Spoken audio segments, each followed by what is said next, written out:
Hello, ladies and gentlemen, boys and girls, returning subscribers, and people wondering why I keep changing up what I'm doing, and welcome to what is probably considered to be a subpar strategy guide by someone who probably isn't qualified to talk about Hollow Knight strategy. If you're watching this strategy guide, then chances are you only have a few hours to make good on a bet you stupidly made with your friends while out drinking. No, really, because really, there's no other excuse. I mean, you already know that the reward isn't worth it. It's just a journal entry and a small cutscene. Granted, it's basically the equivalent of the Rosetta Stone of cutscenes for Hollow Knight, but you know, it's 5 seconds long, and it's not like most players actually care about what's going on. But you know what? Whatever. The fact that you're watching this video means that you're desperate enough to be listening to a guy with less than 10 subs. So, the Path of Pain is the hardest platforming challenge in the entirety of Hollow Knight, at least until Silksong comes out. Which means that by the time I get this video out to the public, it will have already released, and I will have already beaten the game and beaten whatever Path of Pain 2 Electric Boogaloo they've released. And you know what? It's not the most difficult thing in the game, but you know what? It's still going to give a lot of new players a hardy challenge, especially since it's really the only dedicated platforming challenge in the game. And even though Hollow Knight itself hasn't been relevant for months now, yes, actual months, I'm trying not to bandwagon, and most of the fan base has already completed it, I'm coming in fashionably, idiotically, late to the party to help people beat this hellscape that goes by the name of Palace. But before we actually walk through this death trap of a hallway that the king calls home, let's take a minute to look at the stuff that you want to have going into this.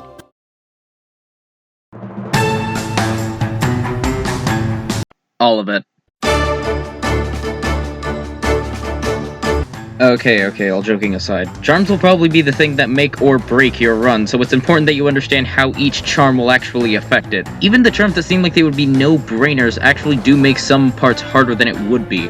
So, tell you what, let's just go and simplify things. Here are all the charms that you definitely aren't going to be bringing with you.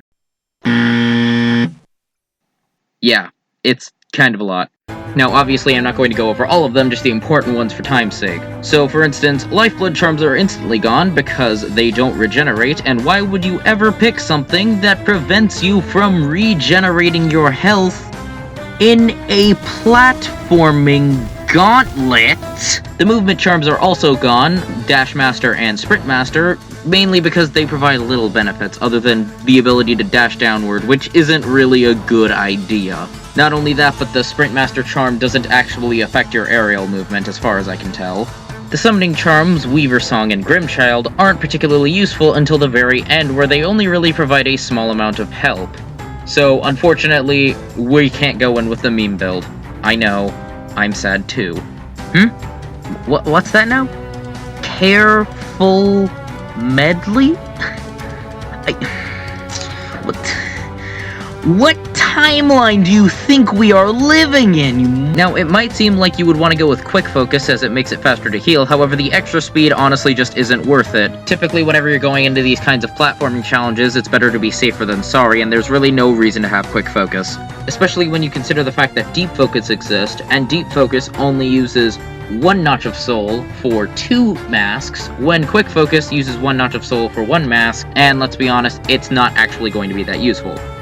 There's also no reason to combine it. The extra health given by Fragile Heart might seem like it's a good idea, however there are enough infinitely respawning totems in the area so that you don't really need the extra health. Fragile Greed is also completely useless as the Pale King's servants have no voice, no will, no mind, and no cash. And finally, we're not going to be using the Wayward Compass, because unlimited power does technically qualify as a form of cheating. Now, let's discuss the charms that you absolutely need to bring in. The Grub Song charm is an absolute necessity as it allows you to keep continuously getting soul while you die. This is great as you will keep dying.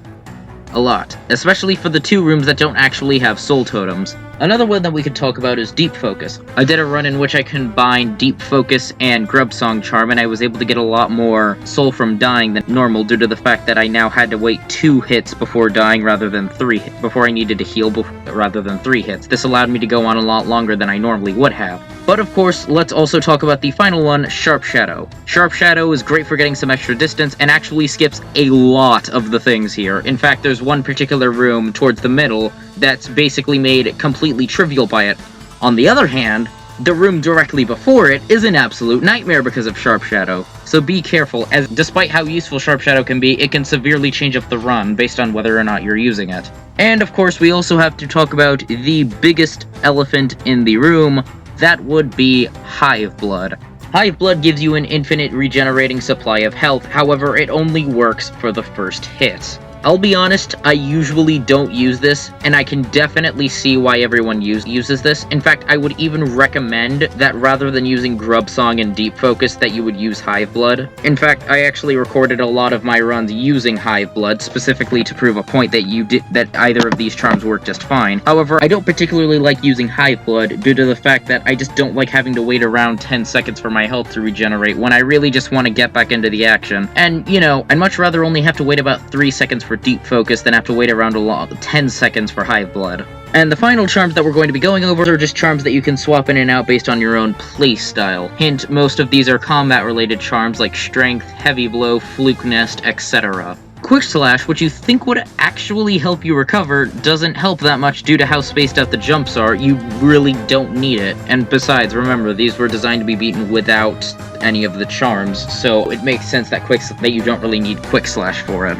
We also have some of the other nail charms, Long Nail and Mark of Pride. These are great for recovery, not only that, but they also help you stay as far away from the deadly thing as possible. However, it does come with the drawback that on certain areas you are going to die because the amount of distance you're getting from it is also going to send you into a deadly object. I have used both of these charms separately in multiple runs, and I can say that there's not really a better charm to use out of the two of them. But that's basically all that we need to go over. Here are a couple of different charm setups that I use during my run. And no, we are not over-charming. And now that we have all of that out of the way, our journey can finally begin. Okay, wait, this is an actual warning. Make sure that you rest on the bench before going into this. A death in the White Palace counts as a real death, so don't forget to save. I know it sounds stupid, but trust me, it has happened. Okay, now start. Just like every challenge in life, such as dieting, working out, or writing scripts, the beginning is always the hardest, and that's only semi-true, the end is just as hard, and will probably be the thing that dissuades most players from completing this. Let's just start off with getting to the challenge. So, about halfway through the White Palace, you're going to come to this wall. Now, I know what you're thinking. This wall looks exactly like every other wall in the area. What's so special about it? Well, turns out, and I don't know how anyone found this, you're supposed to hit the top of this wall, and then walk through the wall with no indication that something actually happened, and now, congratulations, you can finally start off the run. Now, let's go ahead and start with how this is going to begin. So you don't just start off, you know, like walking to the right, having to dodge some object. No, they gotta make sure that you're really into this. You have to start off by climbing up the ceiling. Yes, up the ceiling. No, really.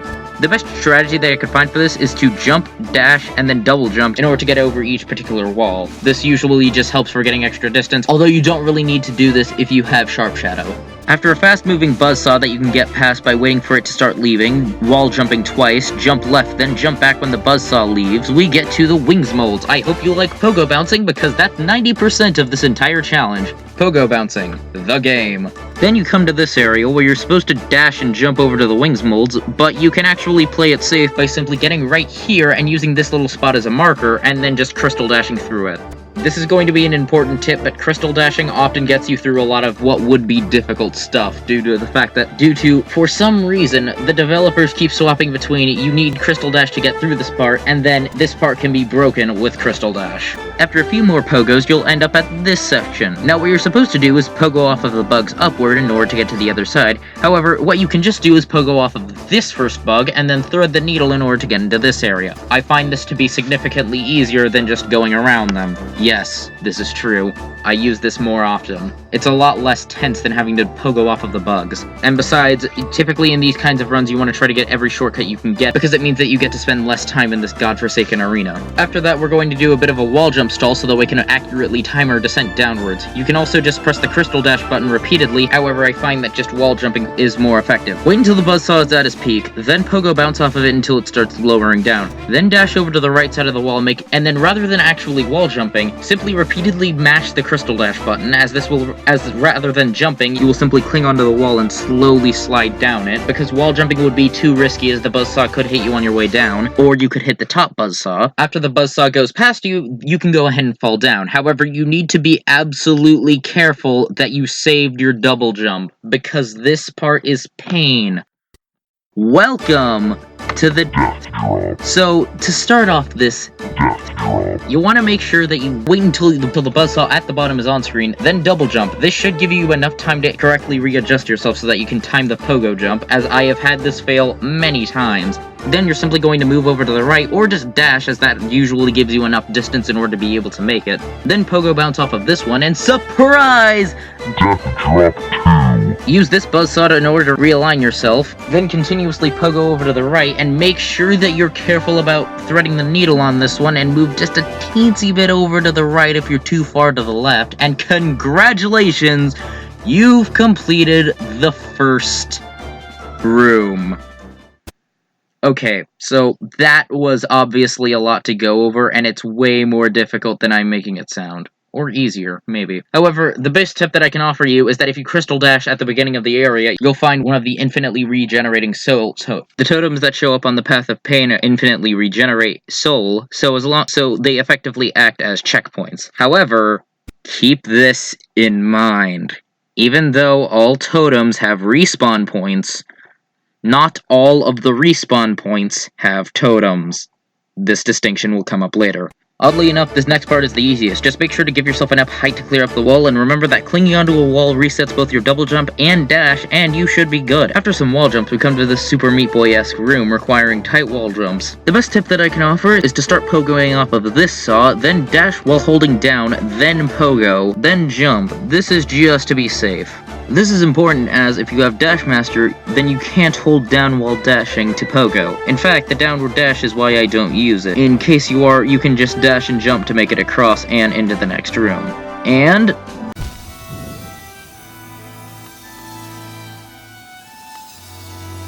yep, that's right.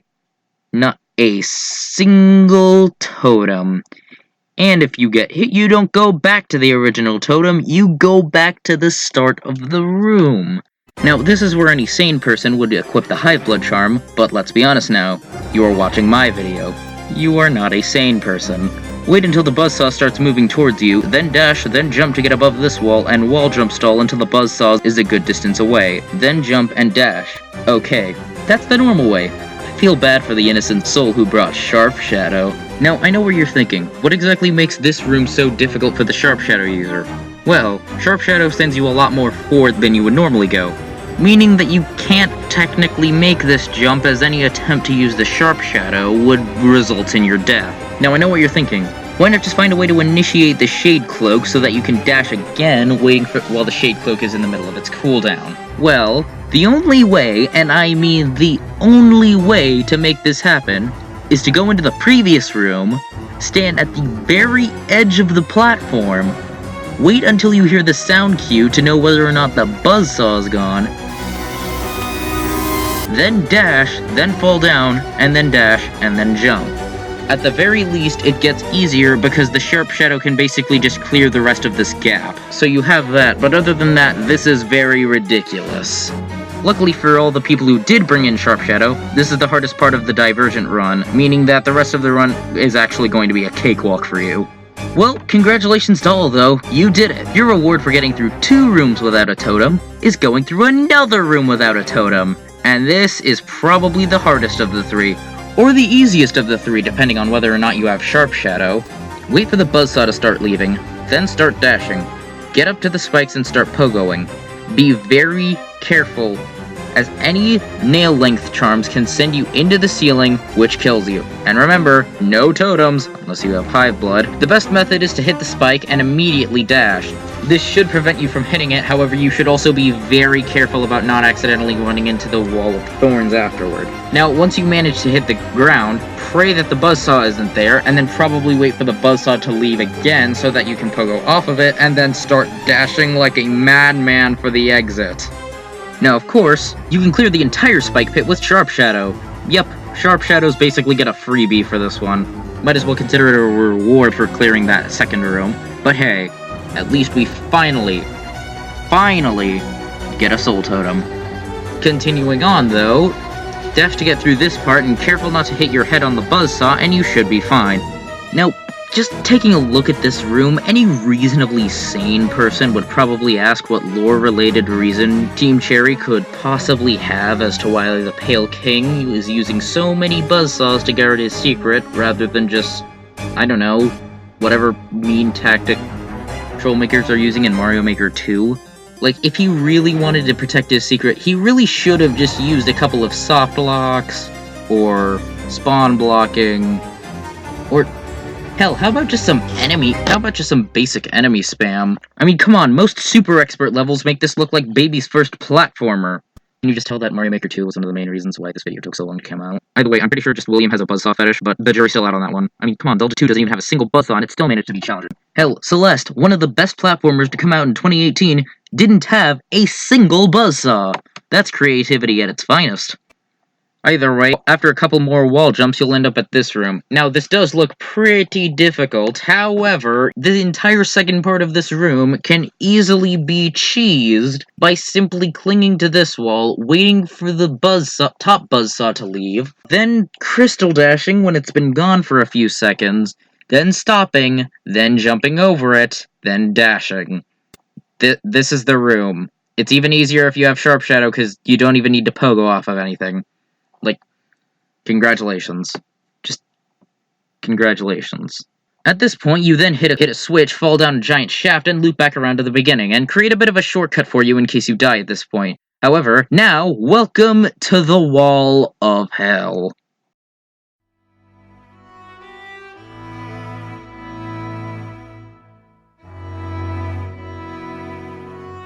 This is the second hardest room in the area. And unlike all of the other rooms, this part is specifically focused on vertical scrolling. On top of that, there's also moving buzzsaws. Yeah, more buzzsaws. Now, there are two different ways that you can do this. Now, there's the speedrunning way, and then there's the normal way. I'm going to focus on the speedrunning way as I find it to be faster and easier. To start, we want to go ahead and wait for the buzzsaw to leave, then start wall jumping until you get right here. Then wait for the buzzsaw to leave again, because chances are it will already be back as it moved very fast, and then start wall jumping again. Now this is where it gets tricky. You want to just go ahead and wall jump stall at this particular wall. Now what you're supposed to do is dash over to the left side, wall jump, and then dash back over to the right side, making sure that you cling in order to restore your double jump, then go underneath the wall. But what if we could just skip it altogether? See, there's a small gap in between the buzzsaw and the wall, meaning that we can pull a bit of a pro gamer move and pogo off of it. Now, it moves too fast so that you can pogo off of the saw while moving upward, so you're going to have to pogo off of it while it's moving downward. Once you eventually get the timing down, the only thing that you have to worry about is not getting underneath the wall, as this happens to me a couple of times. Not only that, but also making sure that you don't accidentally either cling onto the wall or move too close to the buzzsaw that you would get hit by it. Either way, just follow a simple pattern of double jump, pogo, and then double jump one more time to get to the wall. Once you're there, you want to go ahead and stall for just a tiny bit, waiting for the buzzsaw up top to reach its arc, then seeing just how long you can stand at this wall until the second buzzsaw comes and inevitably pushes you off. You want to make sure that you're very tight about this, as the top buzzsaw will more than likely do you in more than a couple of times. But guess what? It's still not over. Now you need to do a ton of tight pogo jumps with thorns and buzzsaws, hoping that you don't accidentally touch anything. This part is probably the most stressful, but if you can actually make it over to the other side of the wall, you will have a basic platforming section. That's honestly not that bad. And then, guess what? Another checkpoint with no totem. Oh. Okay, being honest with you for a second, I literally discovered this in the middle of one of my runs. And I was really surprised that this was here. Like, I didn't know that this existed. And I'm super happy that it does. But why would you hide it behind a wall that looks the exact same as every other wall? Oh, right, the challenge portion, got it. To start off, go ahead and crystal dash over to these bugs and do the same thing that you did in the first room, but with the wing molds now instead of buzzsaws. Afterwards, we have 3 slow-moving buzzsaws that don't actually pose much of a threat to you. In fact, you can probably skip through most of this part by just using the crystal dash, although it's not really recommended due to how easily it is to screw it up. So I never ended up using it. Honestly, there are no good tips for this particular one, other than whenever you're in the middle of your dash, make sure to continuously hold left so that you don't accidentally hit your head on the buzzsaw as you're double jumping. This part is really difficult, especially if you don't have Sharp Shadow, once again Sharp Shadow proving itself to be more useful than hurtful, as this particular jump is nearly impossible without the Sharp Shadow, and with the Sharp Shadow, it's a piece of cake. And congratulations, if you managed to make it through all of that, you've made it to the final and hardest room.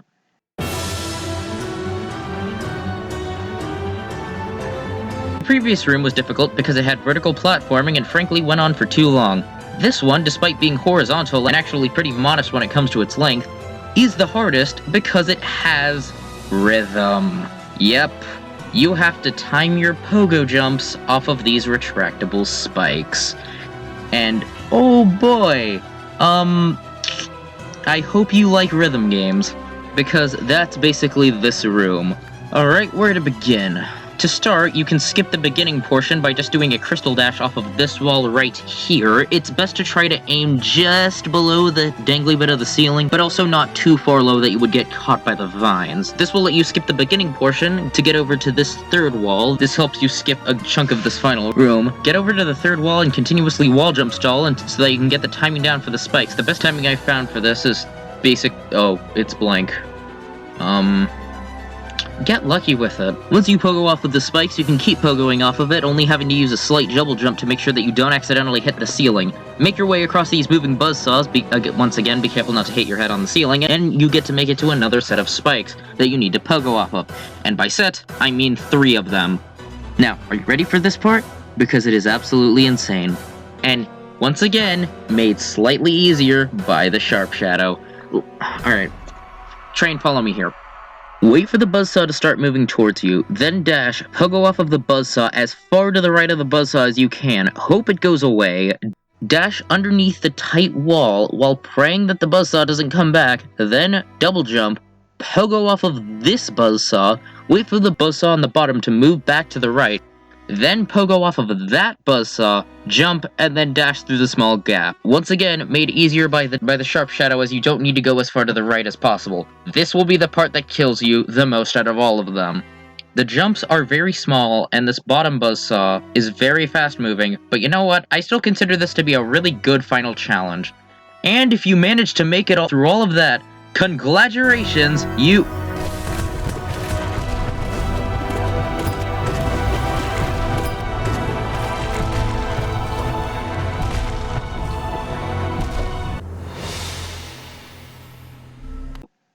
This is pain. This is why this room got the title of most difficult. You spend the entire gauntlet platforming, and then suddenly you're hit with the 2 Kings molds. You know, the enemy that only appears twice in the game can do double damage, has the ability to throw their scythes, and not to mention that now you have to fight 2 of them at once. Like, imagine if at the end of the Trial of the Fool, they hit you with a platforming challenge at the very... oh, okay, bad example. Imagine if at the end of the Pantheon of Hollowness, they hit you with a... okay, you know what, bad example. You know what, you get the idea. My point is that this comes out of nowhere and will more than likely be the reason you die. Just one little barrier, stopping you from getting to the very end, and then poof! Gone. Back to the start for you. This room was so difficult that even the great Lord Mossbag himself made a complete and utter moron of himself during a live stream when he accidentally died.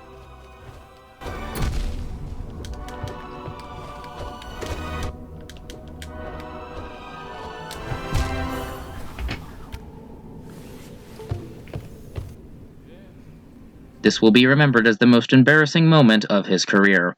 This room is the single reason why I bring a lot of my attacking charms with me into the path of pain. But doing that means that you're also going to have to forego all of the other charms that are very useful during your platforming challenges. It's best to find a sort of median, and also make sure that during the platforming challenges you always stay at full health and soul. If your playstyle is more of a magic than sword kind of deal, then absolutely go with the Fluke Nest charm, as it absolutely decimates the King's Mold.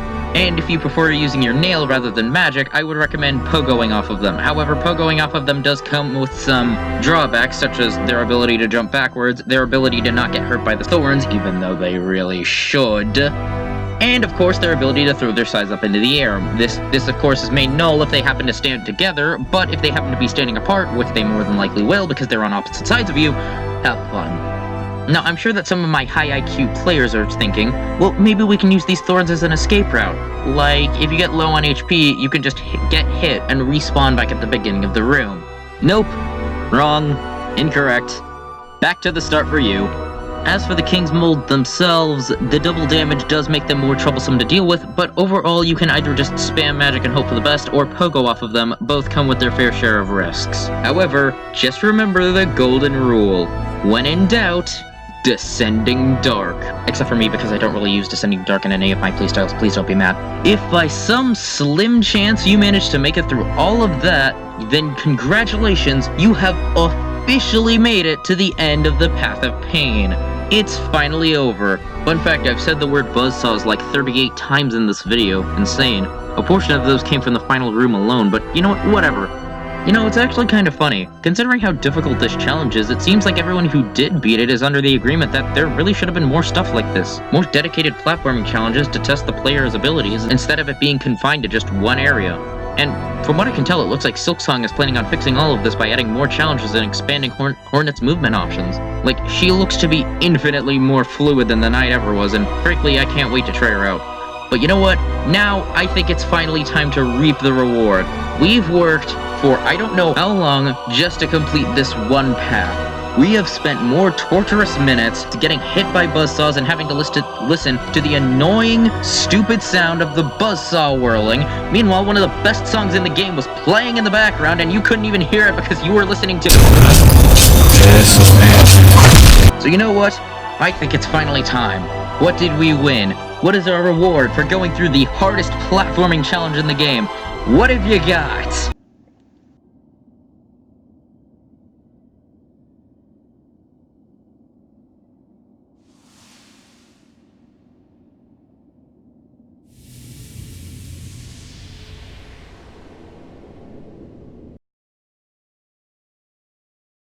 Congratulations! You did it good.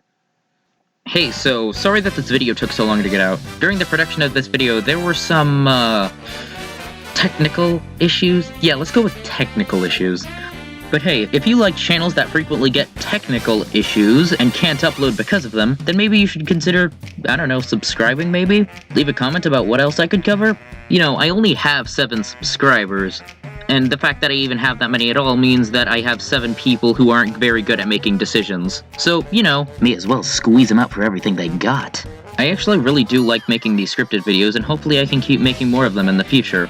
If you're still listening to this video even though it's already over and the outro's already done, then obviously your computer is undergoing some extreme lag or you actually care about this channel. And watching this video all the way to the end, just to hope that there's some hidden joke at the end, even though there is none.